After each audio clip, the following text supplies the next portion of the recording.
just add my own welcome to all of you joining us today for today's online conversation on character, virtue, and leadership with Dr. Michael Lamb. This is actually our first online conversation of 2023. We had to take about a month off while we moved offices and then battled sickness internally, and it's so good to be back with you all. I believe we have almost 2,000 registrants for today, and it's just a real joy as well as an honor to have your time, presence, and attention. I also just wanted to add my thanks to our sponsors today, Sam and Betsy Funk and Claudius and Deirdre Modesti for making this program possible.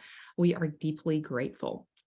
And a special welcome to all of you joining us for the very first time today. I believe we have over 300 first-time registrants, so thank you.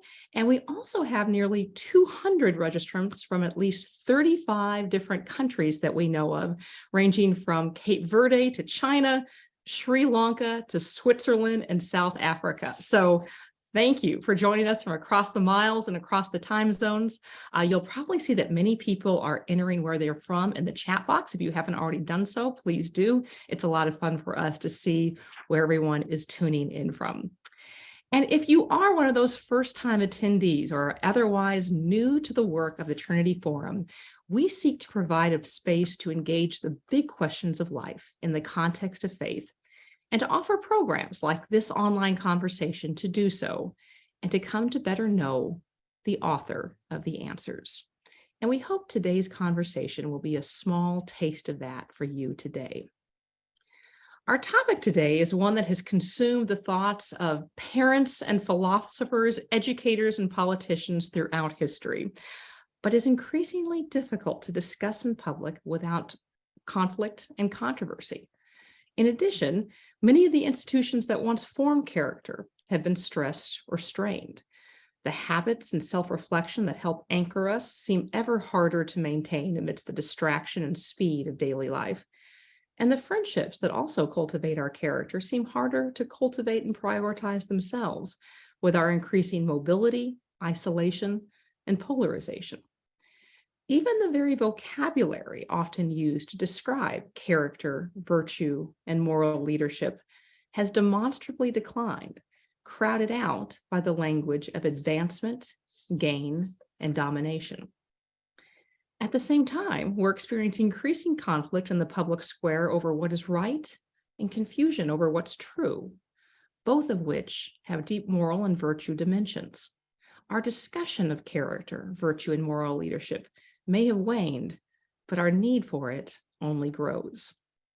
So it is a particular pleasure to get to introduce our guest today, who has dedicated much of his life and his scholarship to the study and cultivation of character, virtue, and leadership, Dr. Michael Lamb. Dr. Lamb is the Kirby Foundation Chair of Leadership and Character, a professor of politics, ethics, and interdisciplinary humanities, and the executive director of the Program for Leadership and Character at Wake Forest University, as well as a research fellow at the Oxford Character Project. I should note, by way of congratulations to Michael, that the Program for Leadership and Character at Wake that he leads recently was awarded a $30 million grant from the Lilly Foundation to help support research and programs to enable other colleges as well to develop and strengthen their own character education initiatives. So congratulations, Michael. A former Rhodes Scholar, Michael's scholarship focuses largely on the ethics of citizenship and the role of virtues in public life. And he is the author of the new release, A Commonwealth of Hope, Reimagining Augustine's Political Thought, and the co-editor of Cultivating Virtue in the University and Everyday Ethics. Michael, welcome. It's great to have you here. Great. Thanks so much, Rhea. I'm delighted to be here today, back at the Trinity Forum. Yeah, I've been looking forward to this conversation. So it's always good to just start by defining our terms and what we're talking about. We're talking about character, virtue, and leadership, all of which are related but distinct. Right. So why don't we start off just by you kind of telling us how you think about these three concepts, where they differ, and how they relate. Yeah. So, leadership is often discussed in our common culture. There are many theories and models of what leadership is, from servant leadership to relational leadership and transformational leadership. We take a very broad approach to leadership in our program at Wake Forest, just as the practice of inspiring, empowering, and guiding others toward a common goal or purpose. So it's a very inclusive concept of what leadership is, to allow people to have flexibility in understanding how to apply it in different professional or academic disciplines. So I see good leadership as purposeful. It's ordered toward a shared or common purpose. Leadership is relational. It's always in relationship with other people that you become leaders. You can't be a leader without having followers or teammates to lead. It's contextual. It depends on different contexts and backgrounds to respond well to those. It's also collaborative and inclusive. So we imagine leadership as being about empowering others and including diverse voices in that process. And then finally, it's character driven. So we need virtues of character like humility or justice or courage to lead well in very complex circumstances. And so what is character in that context then? So character, as I understand it, is just a set of dispositions and habits that define how we think, feel, and act as part of our moral identity. And so good habits of character are virtues that help us think, feel, and act in the right ways for the right reasons and in the right context. Whereas bad habits of character would be vices that might force us to act in the wrong way or in the wrong context. And so in many ways, I think character and virtue really aim toward human flourishing. And so those traits that help us flourish as individuals and as communities. So I define it kind of as a kind of approach toward flourishing that helps us really be the best we can be as human beings. We're at a time where it seems like most universities, much of higher education, has not only abandoned the idea that cultivating character is part of its mission, but quite forcefully rejected that. And you've had some pushback, the books from Tony Kronman and Harry Lewis, but for the most part, it seems like this is something that the high universities don't take on. And yet, this has been your scholarly focus, and you actually teach a course too, commencing character for freshmen. So it seems clear that you do believe that this is a proper function of the university. And I'm curious why you think that universities should take on this role, as well as how students respond to it. Yeah, well, we've been very encouraged at Wake Forest, Cherie. I think what we've seen is that students do hunger for these kind of questions to be asked as part of their college education, but often don't know they hunger for it until they taste it. And so it's for us, giving them a taste of that really helps them think about who they want to be in the world and how they want to live. And I think historically, character was very much a part of most liberal arts colleges in the US. Often the president would teach a course on character to graduating seniors as a capstone course.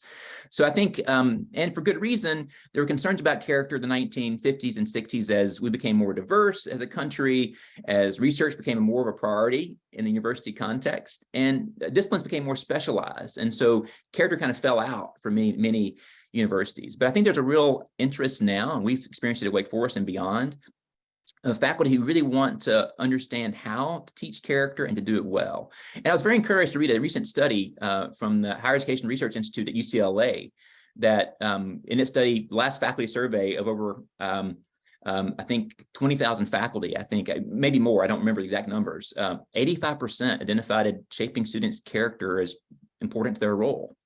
And so that's very encouraging that faculty really believe it's important, but often aren't trained to know how to do it, often don't have the resources or background to do it well. And so we're really trying to help equip faculty to do this work in ways that can be effective and also align with their own purposes and their own disciplines. And so we've had workshops at Wake Forest where we've had over 75 faculty to take our workshops to develop new courses or modules on leadership and character, and been very encouraged by the response from faculty who really want to do this work and just want guidance and support in doing it well. And so I've really been encouraged by that recent trends to make character more important in higher education. Mm-hmm. It seems like it's not just been at the university where, at least in the past, there's been kind of a jettisoning of the role of cultivation of character, but even, a society writ large, there's been more of a contesting as to whether character is important to leadership. One of the findings that was most surprising, even demoralizing to me, is to find like how much attitudes have changed within the church. There has been polling that found that just 10 years ago, evangelicals among all different religious groups were the most likely to affirm the importance of character to excellent leadership.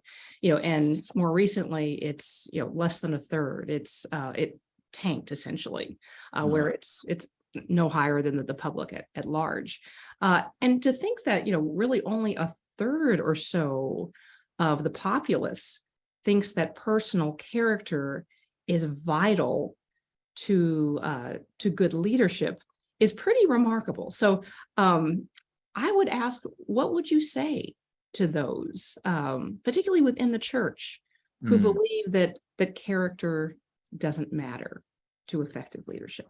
Yeah, I think I would ask them to look around and see where it has been missing and see what the results of that have been. And they've not been so good in certain contexts. I think we can see over the last few years in different sectors, from politics to public health and other places, where a lack of character-based leadership has created some real distrust among citizens and leaders. It's generated sort of some real harm to others. And it's really created this social fabric where we're really frayed right now. And so I think if we do care about our social fabric, if we care about our communal flourishing, we need the virtues that help us build meaningful relationships. We need empathy, and we need humility to recognize our limits, and we need courage and justice, and we need other virtues. And I think in that context, I think what's really important is to recognize that character matters, and it matters for our flourishing, but also it can actually lead to more effective results. Research shows, for example, that across different professions, those leaders with higher character actually get better results than those without them. So, for example, Fred Keel has a great book called Return on Character, which surveys different companies and finds that those companies that really value character in its leadership and corporate culture actually do better on the bottom line than those that don't.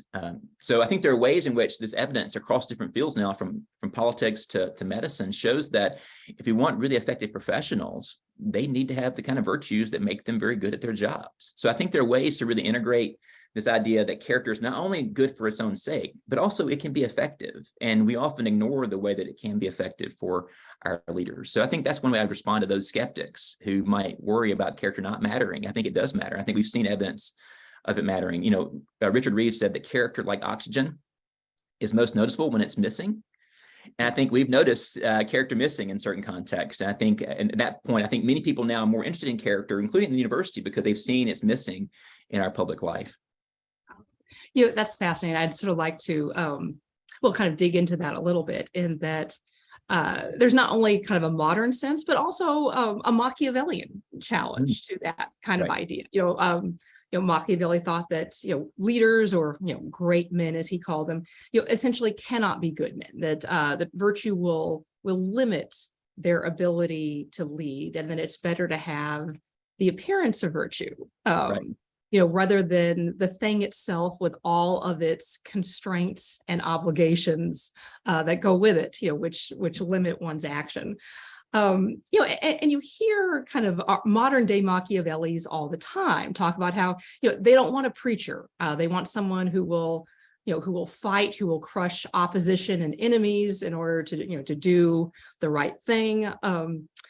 So tell me a little bit more about how, two people who think that essentially virtue does not work, it does not make a leader effective. How can virtue work? Well, I think virtue does work, and it can work, but I think we have to figure out what it works for and for whom. I think often these accounts of leadership assume things about leadership or virtue or success that may not be what we want to affirm. And so often they assume success is about power or profit or prestige in some way, status. And I think in that context, that kind of built into the question. And they often assume it's also short-term success, not long-term success. But if we actually reimagine success in a different way, that it's not just short-term, but long-term, and that while power and certain goods might matter to us, it's mattering for the larger community that's more important. So if it's not just the leader's good, but the good of the community that really matters here, then I think that can help set our view of what leadership ought to aim for and what virtue ought to work for. So I think it's really having us question, what is our aim? What is our purpose? And can we actually sort of maybe resist success as the aim and actually put flourishing there instead? And how would flourishing offer a different purpose, a different aim for our life and our leadership that might give us different examples of what might work in leadership? So that's one kind of thought I have about it. The other one I would have is this, like, how do we think about what, Machiavelli was all about power and glory in certain ways. And what do we glorify today? What do we count as what gives us glory? And St. Augustine had lots of thoughts about this. I do a lot of work on St. Augustine and his analysis of ancient Rome, for example, Rome was a place that really valued glory, that lusted for glory and honor. And to acquire glory and honor, they actually would then use their power to dominate other people to get more glory. If they could show they were stronger than someone else, then they would actually have more glory. And so Augustine's really challenging this pursuit of glory as the primary aim of leadership and of human life, and trying to reorient it toward, for him, the glory of God. So for those in the church, for example, how can think about sort of love of God or glory of God chasing our own pursuits of glory for our own selfish purposes? That's kind of a very Augustinian idea, to order our loves in the right ways to enable us to pursue the right kinds of goods for the right reasons. I guess this is also probably an Augustinian question, which is, all about the ordering of the loves. I'll boil it down to, why do we love jerks? And just to unpack that a little bit, most people, if you ask them, would very much affirm much of what you just, or all of what you just said. We want to affirm compassion and leaders who point us towards flourishing rather than their personal glorification and domination. We like humility, but yet often when you look at whether business leaders or politicians that people actually valorize, the Steve Jobs of the world, the Adam Neumans from WeWork, who we vote for, it seems that we often really attract to, or sort of vicariously glory in, the domineering, the self-promoting, and the narcissistic. So as a scholar of leadership and character, as well as of Augustine, who talked about the ordering of our loves, what makes us gravitate towards virtue-challenged leaders? And what advice would you give in helping citizens essentially discern wise leaders and virtuous leaders from the self-impressed? Yeah, it's a great question, Sheree, and it's a really interesting sort of problem to analyze. And I think, we might love jerks in public life, but probably not in our personal life. We probably don't have friends who are jerks, right? And so, but why is that? Why is it that we actually value friends who actually show compassion or humility or kindness to us, but want our leaders to show these other virtues? I think it's probably complex cultural reasons for that. I think partly it's we live in a celebrity culture right now, where celebrity becomes the status symbol, and it's your number of followers on Instagram or Twitter. It's your ways you actually engage in more popular sort of messaging that builds your followers. I think this celebrity culture, has really cultivated this sense of intrigue and drama being what draws people into a human story. And certainly those people often have and offer intrigue and drama in ways that are often not very helpful for our common good. So I think there are ways in which we need to kind of be active as citizens and actually claiming more, because we deserve more, but we have to shape citizens to want more and want things differently.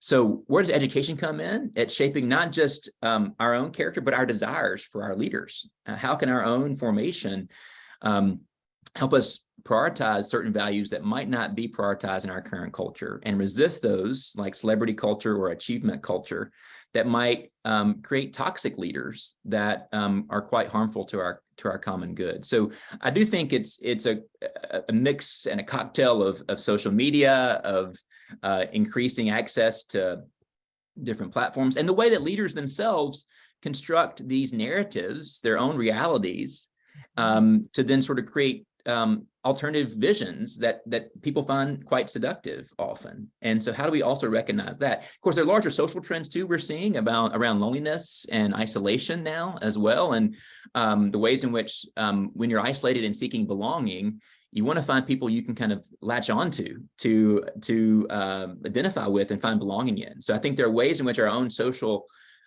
culture and its isolation might also be reinforcing some of these trends. But I do think if you think about those who are awarded not just for an award at the Oscars, the Grammys, but for an award for their virtue of leadership, those who we celebrate on national holidays. We do celebrate these moral exemplars in our national life in ways that are quite powerful. And so how can we think about those people as exemplars and the kind of leaders who might set a standard for us for evaluating other leaders in our current culture? That's fascinating. I mentioned in the introduction that the language of virtue has sort of fallen into disuse. And one of the, I thought, fascinating and really elegant sort of demonstrations of that in one of his books, David Brooks, I think it was the Road to Character, was actually able to quantify that. I guess Google inwards has sort of tracked language usage over time, and found that the language of virtue has really tanked, largely driven out by the language of individualism, of commerce, and also, and more recently, the language of kind of domination. And of course, words shape our thoughts, and they shape our assumptions and our imagination. And you are in the role of trying to cultivate character at a time when the very words have kind of fallen into to disuse. How do you do that when the language itself is increasingly neglected?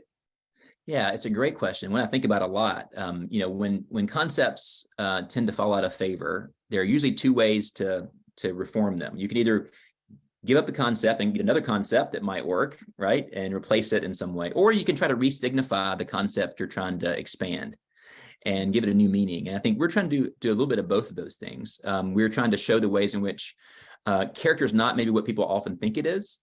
It's not, people often have very diverse views of what character is. But when you think about particular virtues of character, like humility or honesty or courage or justice or empathy, people always agree on those and maybe even use those terms to describe their friends or their family members in very sort of real and concrete ways. So how do we shift it from being just about character in the abstract, being about particular virtues of character that really matter for us? And I think when you focus on virtues of character, people actually really can find agreement there in ways they might not with this abstract idea of what character might mean. And we also try to personalize it to people's own friendships, because we think about our friends or our partners or our family, we actually do value character a lot. And when friends betray us or they treat us with cruelty or they are dishonest to us, we feel that pain in our own life. And so I think if we can sort of recognize, if we care about good relationships, then character is part of that work, and we need to have character. And so we're also trying to re-signify leadership as well. I think leadership has been seen as this, traditionally this hierarchical, positional source of power and authority. And often leaders they're the CEOs or the movement leaders or the politicians who are out front in some way. But we also imagine leadership in a much broader, more expansive way to include those who have some influence on other people. And that can be all of us in different contexts. We're all leaders and followers in different contexts. And so how can we equip people to also take up leadership where it's not just waiting on the leader up front to do all the work or to make the decisions, but actually empowering us to be part of that process. So if we can sort of re-signify character and leadership in these ways, I think we can give people a much more expansive and also palatable way to understand their relevance and value for our contemporary life. Interesting. So speaking of re-signifying, you actually developed what you called 7 strategies. I actually thought the word strategy was sort of an interesting choice of word rather than like practice or liturgy or what have you, but right. 7 strategies for character cultivation. Can you run through those real quickly and kind of tell us how you approach the cultivation of character? Absolutely. Yeah. We did some research when I was at Oxford and now at Wake Forest on what is research in philosophy and education and psychology tell us about how to develop character. And we did a lot of research and reading around these different fields and found that there were 7 strategies that came up over and over again as ways to do this effectively. And they're pretty commonsensical. So we all do this already, but often don't think about it related to character in our life. And so I think hearing these might seem obvious, but also if you can sort of claim them, I think people can actually feel equipped to do this work in their own life in very interesting ways. So the first one is habituation through practice. We learn virtue like we learn skills by doing it over and over again until we come to habituate that virtue or that trait. Second is reflection on experience. We learn not just by reading books about virtue and character or listening to podcasts or moderated sessions, but also by doing it, by trying to be the kind of people we want to be, think about what we did right, what we did wrong, and then changing based on that reflection. Third, we also learn from the experience of other people in our lives. So exemplars or role models who might embody good character and show us what it means to be humble or grateful or courageous. And they're often people who can give us advice about how to live, or might help us expand our imagination for our vocation or our own virtue in ways that challenge us to be better. And what research shows is that it's not just these heroes like Martin Luther King Jr. or Gandhi that are most powerful. It's actually those people in our lives who are just a little bit ahead of us, or maybe a bit more advanced to us, who are relevant and attainable, who are most impactful in shaping our character. So looking for exemplars is really important for that. Fourth, it's having conversations about virtue and understanding how to increase our virtue literacy, which we're doing today, Cherie, in this conversation. Fifth, it's being aware of our biases and how situational pressures and biases might actually sort of thwart or undermine our own capacity to make good decisions and to act virtuously in certain contexts. So if we can be aware of those, we can sort of correct them and then choose situations where we avoid those temptations or biases as we go forward. Six, moral reminders, those things that remind us of who we are and what we care about. So on a college campus, that could be an honor code, for example, where when you sign the honor code on each test, you're reminded that you pledge to be someone of honor on that assignment. That reminds us of our commitment in ways that make it harder for us to justify cheating or being dishonest in that context. And then finally, friendships of accountability and support. We don't develop character in isolation. We develop it in community. And our friends, people who give us support in times of need, counsel in times of confusion, and correction, perhaps in times of real struggle, can help us be our best selves in ways that call us to something greater than what we might see ourselves. So Aristotle said that friends are like mirrors to us that help us see ourselves more clearly. I think the best friends of ours can be mirrors to us to help us see our character more clearly and how we want to improve going forward. So I think friendship really is crucial to this work in a very meaningful way, and has been at Wake Forest. We found that students in our program say that friendships are the most important parts of their own development over 4 years. I'd love to have the time to kind of individually drill down into each of those practices. We don't have that time, but let me just ask about the last one, about friendship. And that I think that probably resonates intuitively with everybody listening, that we learn who we are, we grow into who we are with others, not in isolation. But we also see all of these studies and stats about how friendship is in decline, that fewer people say that they have close friends, or any number of close friends. We're getting increasingly isolated, all alone together, essentially. And so wanted to hear your thoughts about the practices that lead to that strategy, for young people or old people for that matter, who know, yes, I need those kind of friendships, the deep ones that call forth the better angels of my nature, that point me towards what is good and true. How does one start? How does one go about that? Well, I think being able to identify which friendships are most important is crucial. Aristotle thought there are 3 kinds of friendship. Friendship based on pleasure. You enjoy doing things together with your friend. Friendship based on utility. They're useful to you in some way. Think business partners or colleagues. And then friendship based on virtue, where you really try to, do the good of the friend for their own sake, not for yours, and offer the kind of counsel, correction, support that real sacrifice requires at times to be a good friend. I think in our current culture, we don't talk about the different kinds of friendship very much. And we often say being friends on Facebook as being a kind of friend, right? But that's really a friend of, not really of maybe utility, maybe a pleasure if you enjoy seeing their posts in some way, but it's not a chance often to go deep in the ways that friends of virtue do. And so I think one way to sort of reclaim friendship is to kind of re-signify what it might mean in our culture and why it might be good to have it. And what we found at Wake Forest with our students, we've been very encouraging and very inspiring, is seeing students who are really engaging across difference, face-to-face, with structured kind of prompts, either in courses or in our programming, they really do the hard work of friendship. And they learn how to be friends. And I've been really encouraged by when you give people the chance to do this and show them a vision for it, they're really hungry for it. And so if we can figure out ways to create spaces where people can learn to be friends face to face in ways that can allow empathy and humility and care to emerge organically, I think that's the real key to this work, is really providing those spaces. And our culture doesn't give many spaces for that right now. It's very isolating. It's all online or in very tailored groups. So where can we create common spaces in our culture where people who want friendship come together to explore things that matter most to them? I think Trinity Forum is doing that in its own way by fostering these conversations where people come together around important topics. And then how do you then foster friendships out of those common values and interests? I think that's a big question for our culture, and one we need to really imagine creatively as we go forward.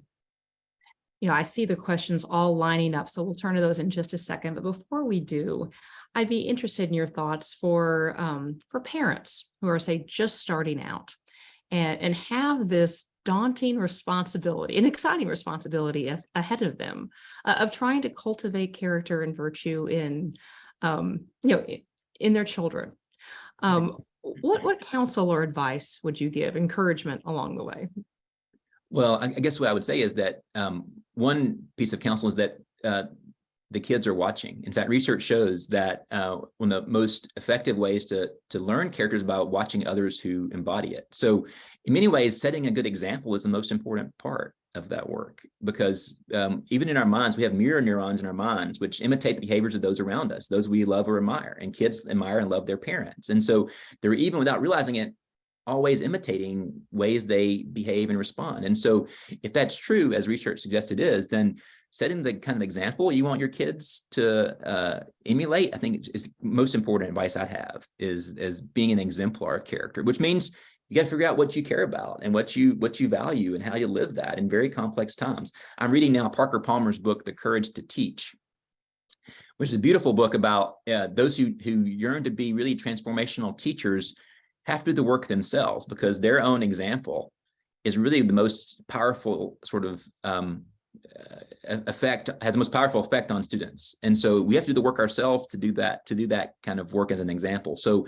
how can we really invest in character as a part of our own life, and then also be an example of someone who values it to our children and to others around us as well? That's great. Thanks, Michael. Well, I see all the questions just piling up. And just as a reminder to those of you who are joining us for the first time, you can not only ask a question in the Q&A box, but you can also like a question. And that helps give us a sense of what some of the most popular questions are. So a question from Isaac Lassiter, who asked, apart from a religious framework, can standards of virtue be taught other than as a personal choice? I think they can. And what we've seen is there's been a lot of work in recent years to think about which virtues might be common across different cultures and traditions. Christopher Peterson and Martin Seligman have a book called Character, Strengths, and Virtues, where they identify some common virtues across different traditions, across time and culture. And we've seen a lot of similarity across those virtues. So I think there are ways to do it that do acknowledge that there are some virtues we can sort of agree on across this difference, and they can provide standards that take us beyond just ourselves, right, and beyond just our own personal values. I think it's really important for us not to give into the claims of relativism. I think that can be self-defeating in many ways. I think we can affirm certain truths and certain goods and certain virtues, while also recognizing that different people will have different expressions of those and different ways of understanding those virtues, but might still value the virtue or the value for its own sake. And so I think there are ways to do that, but it takes real care, and it takes a lot of work to listen to people from different traditions and backgrounds. We have a program at our university called the Principal Pluralism Fellowship, where we have students spend a summer researching how to engage across differences and which virtues are most important for that work. And it's been really exciting to see how students are really taking up this challenge in our currently divided time to study the virtues, to understand why we're being polarized and divided, and then to think about how they, in their own life, can practice these hard conversations that might allow them to find some common ground. So I do think there's a lot of possibility for that. And I think that being aware of how people understand virtues from different perspectives is really useful for that project. Mm-hmm. A question from Victoria Martino, and Victoria asks, would you agree that as pride is considered the primary deadly sin, all other sins stem from it, humility is the most important virtue? Great. Well, that's what Augustine would say in one sense. He thinks that because pride is one of our, the reason for the fall for him, we were prideful and wanted to assume knowledge we weren't able to have sort of by right. And so he thinks that pride does lead to the lust for glory and a lust for domination that becomes really problematic. And so I do think humility becomes a really important virtue, but also want to really make a case for Augustine that also love is crucial to that too. And humility requires a kind of love, a right love of ourselves, not a hatred of ourselves, the kind of right love of ourselves. And so for Augustine, all virtues are reflections of love. In fact, he says at one point that virtue is this rightly ordered love, and different virtues like courage or hope or humility are just expressions of that fundamental love. So I do think that humility is necessary to avoid pride and arrogance. I also think it's important, though, to recognize that Augustine also recognizes that the absence of effort, there's a danger of pride being the primary virtue, and then it sort of it might actually cause us to be docile or not actually work toward the good. It might sort of, out of fear of being prideful, we might sort of acquiesce to the status quo or not pursue justice or not feel like not actually challenge our own oppression. And so many critics of Augustine worry that if you only focus on pride and humility, you ignore the ways in which people who've been denied status and dignity don't have much voice to actually challenge it. And I think Augustine has really good answers on that. He has other vices like weakness and ignorance that he thinks are also problematic and could actually help us sort of overcome this focus on pride. But I do think it's important for us to recognize that we need all the virtues. The ancients called the unity of the virtues. If you didn't have all the virtues, it's hard to have one of them fully. So if we have justice but lack courage to do justice, we won't actually do justice. If we have courage but lack wisdom, know when to apply courage or when to exercise courage, we won't actually exercise courage very well. So I think we need all the virtues, but I think humility is a very important one, especially in our current moment where we often are tempted to inflate our own self-importance or our own knowledge in ways that might deny our limitations or our finitude. Yeah, that's great. A question from Chris Melvin, who asks, can you speak to any linkages between moral character development and any sort of prophylaxis with moral injury? So I take it in that context, moral injury often is used to think about sort of how people are injured in war when they're sort of forced by law to act in ways that might be morally dangerous or harmful, to act, for example, in an unjust cause by your own higher authorities. I do think there could be ways that character could do that, but I think it really will be contextual. So if, for example, you're a soldier in the military and are asked to do what you deem and what maybe perhaps military ethics deems to be an unjust action, to kill a civilian, for example, by a rogue commander, how might having the virtue of courage help you in that case resist an order potentially? How might empathy help you think about what people might feel who are harmed by this action in your own battalion? So I think there are ways that different virtues might help to provide the kind of support to someone to avoid doing those things that might cause moral injury to themselves or to others. So I do think it could be helpful in that context. So an interesting question from an anonymous viewer who asks, is there a way to use or misuse music in the development of character? Oh, I love that question. We've used music a lot in our program at Wake Forest. In fact, I start every class of mine in commencing character with a song that is somehow relevant to that virtue for the day. And so it could be anything related to justice or courage or humility or gratitude. And it helps students recognize the ways that these aren't just abstract intellectual concepts, but actually part of our culture. Every day you're listening to these ideas kind of percolating in ways that you might want to attend to. So I do think that there's a lot of interesting work on music that's being done now.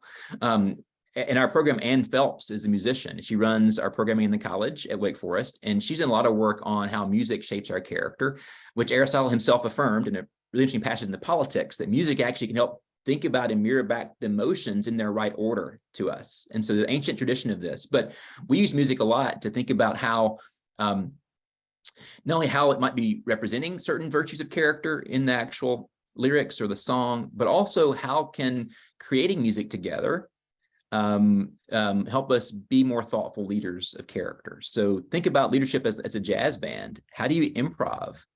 And how do some people step up and lead sometimes, but then step back and let someone else lead in a moment? How do you also get enough practice together to actually do that in ways that seem sort of compatible and synthetic without having a plan in advance, right? So there are ways that music can be a metaphor and a real important practice that we can learn from how to be leaders of character. So we do a lot with music in our own program, and find that students really love finding creative ways to engage character and leadership in a popular culture context. So we think music's a very important way for that to happen. Yeah, that's fascinating. Another question from an anonymous viewer who asked, so much of our character development so much of our character seems to be developed when we're young. Is college and beyond too late for most character development? Some people think that it is. I mean, this is the ancient view that many philosophers thought, well, by the time you become an adult, 18, you're kind of already formed. But actually, research now shows in neuroscience and psychology that formation happens across a lifespan, and especially in the ages 18 to 29, what's called emerging adulthood, where emerging adults now in industrialized countries are marrying later, they're attending more school, they're moving more frequently, they're having more jobs, having fewer commitments to kind of sort of anchor them in one place, or in one set of communities. And so because of that, they're in a very deep process of identity exploration and values clarification, and trying to figure out who they want to be in the world. So their vocation becomes very important to them in this time. So this research shows that in that context, character can be quite impactful because it's helping shape them to evaluate their questions about values and vocation in a very character-driven way. Research shows that these emerging adults are often pretty self-focused during this time period, and they often feel a lot of instability. So you can provide virtues like vocation and purpose, or service, or empathy that might help us take us beyond our self-focus. This can help us sort of respond to trends that emerging adults often face in a very complex developmental period of their life. So this is an interesting question from Francis Sue, who asked, the use of artificially intelligent agents in commerce, medicine, and technology is only going to grow. Can you comment on character/leadership education as it might relate to using AI agents wisely? Yeah, excellent. Thank you, Francis. I really admire your work on mathematics and flourishing, and we'll love to hear your answer on this question at some point. But in fact, today we're actually working this week to hire a new position at Wake Forest on leadership and character in computer science, and we'll be focused on questions of how do you think about designing technology in ways, and AI in ways that is ethical. And so helping to reduce biases in algorithms, for example. How do you also think about protecting privacy in this context? How do you code or design robots who might be making decisions that involve human beings, from self-driving cars to potential soldiers, right, on the battlefield, to make good moral choices? So I think in that context, we can't just assume that technology and design will be neutral. It often encodes certain values or virtues or vices in its very sort of design. And so how can we be more thoughtful about knowing and recognizing that in the design process, and making responsible choices about what we choose to design and what we do not design to actually avoid these ethical problems? So I think there's a lot of work being done now to integrate these questions. And also not only as designers, but also as users. How do we use technology in ways that are virtuous? I just published a paper with a colleague of mine, a former student, on digital temperance and the need for digital temperance to actually avoid overusing technology or social media in ways that might harm our flourishing. So how can the virtues themselves also sort of guide us as users of data and of technology to also use it more wisely and well? And so I think there's a lot of work to be done now on how character might relate to AI and technology. And I hope there'll be a whole field of this work emerging in the coming years. It's fascinating. So a question from Carrie Sheffield, who starts off by quoting Mike Tyson, saying, everyone has a plan until they get punched in the face. And she asks, how does your leadership program help teach the actual practice of leadership during the fog of war, the stresses of business, politics, etc.? It's one thing to read about character, but what about practicing it? We think it's very important to practice it. In fact, our first strategy is habituation through practice. And so we have to give students a chance to do that work in their own ways. And so we have very responsive programming that helps students practice these virtues in their own life. And so we require our scholarship students, for example, to spend 2 to 5 hours per week working in the community at various community sites to think about how they're actually engaging in leadership and service there, and to take that back into their own reflection about what they can do better and differently next time. We also have a lot of focus on having hard conversations in the moment in response to cultural or political crises, to help students practice engaging with humility and empathy and justice and courage in these very difficult moments. And so we try to create enough programming to give students structure, but also enough space to allow that kind of conversation to happen organically when things erupt, as they always do. And so I think it's that balance of creating structure and also space that helps students really feel able to join in these important moments to practice that work. I also think that I think about the classroom as a place to practice as well. How we engage each other in the classroom, how we talk about hard things is a way to practice our leadership. Do we step up in the conversation? Do we dominate in the conversation? Do we step back? How do we empathize with people who might have different views from us? So I think the classroom itself can be a great place to practice these important virtues. That's a great point. A question from Anthony Cleveland, who asked, what role does our genetic makeup play in the development of virtues such as humility, empathy, or compassion? That's a great, I don't know the answer to that question. It's a great question. There's been some research about the relationship between neuroscience and character. Blaine Fowers down in Florida has done some of this research about that connection, but I'm not as aware of that connection as others are. There is one longstanding debate, though, about, is character, are you born with character or is it actually taught to you? And I think we are born with certain tendencies, I think, natural tendencies in some way based on personality or upbringing. But those tendencies often aren't refined into character until later.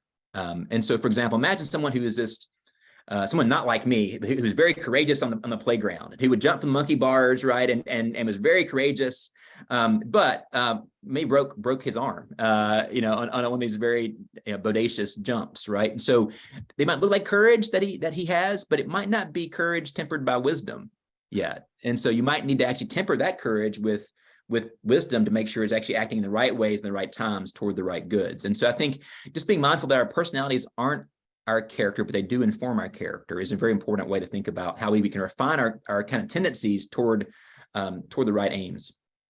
Yeah. So a question from Noah Gould, who asked, in a pluralistic society, how can we cultivate virtue when there's disagreement over what's virtuous? Well, I think we can do it in various ways. And I think one is to think about our own traditions and where we come from, and to really understand what our traditions think about virtue, and to really engage that, and see how other traditions also engage those questions. So what we found in working with students in our Principal Pluralism Fellowship, or organizing programming across different traditions at Wake Forest, is that there may be different ways of conceptualizing certain virtues or even naming them, but there's a lot of overlap in what the actions that come from them look like, and how we think about humility, for example, as a virtue. That goes across multiple traditions. So we might be able to bring our own tradition to bear into a conversation, and then have a really good discussion about what that looks like in different traditions, and then find ways that from our own standpoint, we can cultivate humility for perhaps different reasons. And so it's one thing I think St. Augustine does very well. He acknowledges that we each have our own ultimate commitments and ultimate loves. But in a commonwealth, we have to find common objects of love. And we might agree on things and their importance without agreeing on why we value them in a certain way. So I think we can agree on a lot of the importance of virtues like humility or empathy or generosity or courage without having the same views about why we agree on those virtues. I think that's one way we can find common ground in a very divided political and social context. So I'm going to lump two questions that have to do with the exercise of authority for you. One is from Michael Murray, who asked, how does the authority to punish and reward impact the effort to exercise leadership, which could simply be defined as the ability to exercise influence or persuade? And related but quite different, there's a question from an anonymous viewer that says, how is character changed in leaders who are notorious for bad practices? How can they change? And how can others be convinced of their true remorse and repentance, especially when pride and an unwillingness to admit sinful behavior is not the same as wrongdoing? Yeah, these may be linked questions, actually. I wonder if the answer to one of them might imply an answer to another one. I think on the second question, I do think accountability really is important. We often think about leadership as about responsibility and authority, but without accountability, then responsibility and authority can actually be used dangerously in some way. And so how do we build in accountability structures for a leader? that might not only just be kind of episodic, like an election, which happens every 2 to 4 years or 6 years in the Senate, for example, but more regular, where there's check-ins, there's processes for holding leaders accountable and ensuring input from people around them to make sure they're actually acting on behalf of the group they're leading. So I think engaging accountability is really crucial. Now, rewards and punishments can be one form of accountability, as Michael Murray has asked. But I think it's dangerous to think about punishment or rewards as the only form of accountability. I think there are other ways to think about accountability, in part because I think our views of authority are often focused on positional authority or on power and the power that roles give us. That's one important kind of authority. But another kind of authority that's very important, perhaps more important, is earned or relational authority that we earn through inspiring others to trust us and to value us as leaders. So if you look at certain movements, for example, such as the civil rights movement, you had prominent leaders like, King out front. You also have local leaders on the ground like Ella Baker, or people in various churches in the South who were actually organizing the marches and making sure they had enough people to come to a march to support this movement. And so those are people who earned authority based on their leadership in their local communities, in their churches, in their schools. And so how can we recognize that authority can have different forms, and that we might want to also value relational authority, which might not be as subject to reward and punishment in the same way? And so how might someone sort of holding people accountable in relationships also provide some accountability that might not relate to institutional harms or institutional procedures? And so I think just reimagining authority more broadly might help us answer that question in a more nuanced way. So a question from Carol Tanksley, and Carol asks, would you speak to the reality that simply trying harder does not always change behavior in character-related ways or truly change the heart? Virtue and characters are matters of the heart. So how do you impact the heart? It's a great question. It's something I'm thinking about a lot. And as I think about a book I'm writing now on how to educate character, I think it's easy to think about character as this intellectual topic, but our virtues are part of our sort of our from our heart space in part. We have intellectual virtues that are of our mind, but we also have virtues that regulate emotions and our own loves in that way. And so I do think embodied practice is one way to do that, where it's not just thinking about something in your head and then doing it, actually practicing it and then feeling about that through that practice is very important. We use a lot of art in our program to think about how to be more embodied and how we think about these questions, to get out of the mind space into the kind of heart space. I also think that friendships as one crucial strategy really require the heart space. And you can't be a good friend by just thinking about that. You got to actually kind of show up and be present and be responsive to people's deep emotions. And so the more we can actually use friendships as a context in school for character, the more I think the heart space kind of will emerge as very important for that work. So I do think there are ways, even the strategies that we have, where that kind of deep emotional engagement is critical for virtue. I do think one trend we've seen in recent years is that much virtue language in popular culture has been sort of dominated by Stoic virtue language. Everybody wants to be a Stoic, to be resilient and sort of, to be balanced and have no emotions. And I think that's really dangerous. I think that we need to think about ways in which, compassion, empathy, gratitude are all really critical virtues that have emotional components to them. And if we only valorize or prioritize reason or cognition as our only way to think about virtue, we'll miss out on a huge part of the human experience. In fact, St. Augustine had a very vigorous critique of Stoics for actually denying the importance of compassion and humanity in their own sense of what virtue is. I think we need to reclaim that kind of compassion for our common life. I think the heart space is where that emerges. Your answer actually anticipated a question, which will be our final question, from Faith May Amuro. And Faith, apologies if I've mangled your name. Faith asks, how can we shift our virtues, such as empathy, to action in the public square? And how can we avoid circular introspection and move outside ourselves into action that does good to others? Yeah, what a great question, and a great one to end on, I think, especially. I think the more we can build relationships with people beyond our inner circles, the more that takes us into a broader political and communal context. And I think what you see, if you study sort of ways that movements happen, either social movements like the civil rights movement or movements of community organizers, They often try to find ways institutions, be it churches, synagogues, temples, or schools, or civic organizations, can actually bring their own relational power, their own relational context and friendships to bear into a larger coalition.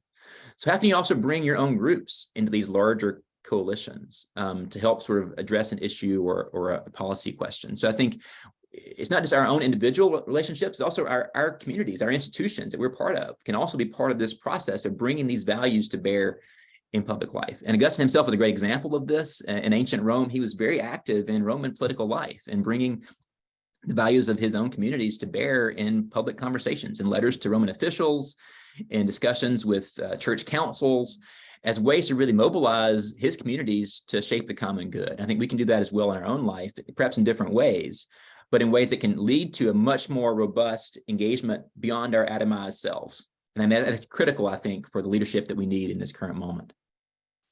Michael, this has been both enjoyable and really fascinating. Thank you. Thank you. In just a moment, I want to give Michael the last word. But before that, a few things just to share with you. First, immediately after we conclude, we'll be sending around a survey to all of you who are attending and registered. We'd love to have your comments. We read every one of these. We try to incorporate some of your suggestions to make these programs ever more valuable to you. So please do that.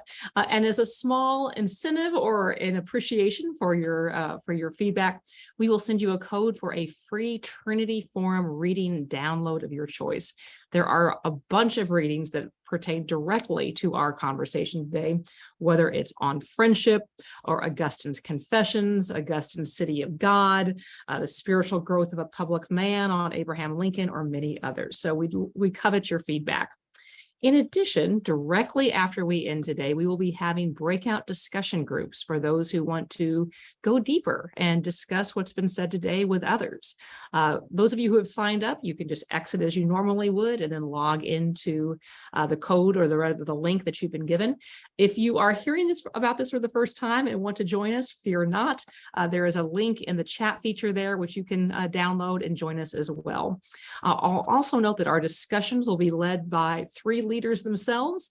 Bob Freiling, whose birthday it is today. Happy birthday, Bob, Sigberg, and Chelsea Bambino. So we'll encourage you to avail yourself of that.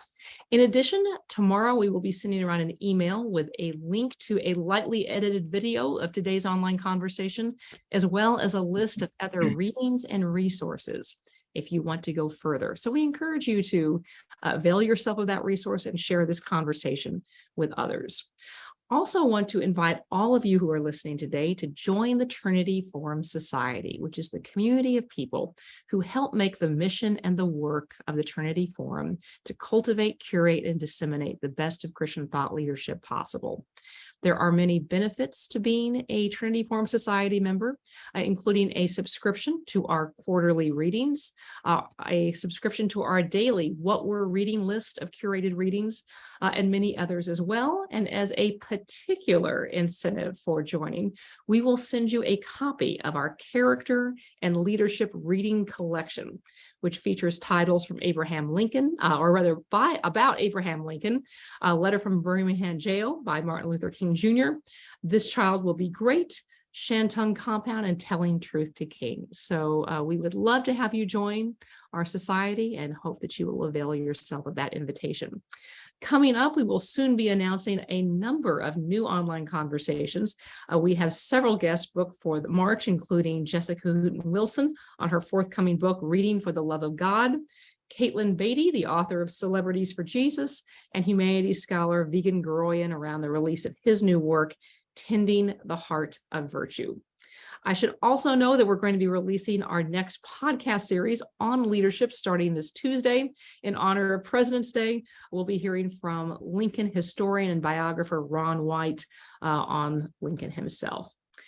Finally, as promised, Michael, I want to give you the last word. Well, thank you so much, Cherie. I'll give Augustine the last word from a passage of one of his sermons I love, and I think it's relevant for our time. He says there, bad times, hard times, that's what people keep saying, but let us live well, and times shall be good. We are the times. Such as we are, such are the times. I think Augustine here is reminding us that we're not passive victims of our times, but active leaders and citizens who can shape them by how we live. And the more we actually embody leadership and character, in our own life, in our communities, the more we can have our times be good. So I think it's a very profound call for hope, for action, and I think most importantly for character. So I'll leave Augustine with those last words. That's great. Thank you, Michael. Thank you to all of you for joining us. Have a great weekend.